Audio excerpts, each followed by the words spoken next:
Hello out there to you. In this video, let's go over this question about aggregate demand, aggregate supply model. So when we plot these, we always put the price level on the y-axis. Often you'll see this as PL, abbreviation for price level.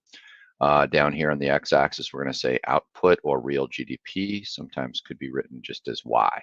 Okay.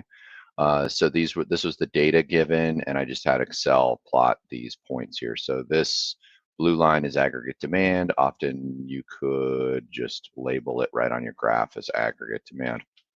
And then this is the short run aggregate supply. Long run aggregate supply we're not dealing with in this question, but it would be a vertical straight line up and down. Okay. So that's the first thing. That's what you want to do. The short run equilibrium would be at an output level of 620 and a price level of 240.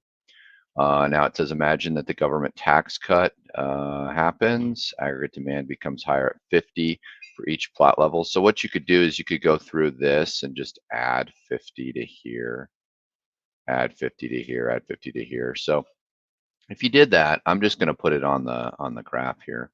So this is 580. So now this would be 630. So we're just going to put a point right here. This is the second one is, so we're actually looking at 280. So then this one would be 640. Point right there. 600 would be 650. Right there. That would be 660. That would be right there. It's going to just go down in linear fashion. So to save us time, I'll just take that. And then it ends up at 640 to 690. So this is the new aggregate demand. Often that's written as AD1. And what will be the new equilibrium after output? We just look at where they cross. They cross at 660. How will it alter the price level? Price level is going to rise. What that really means in English is that is increase in inflation.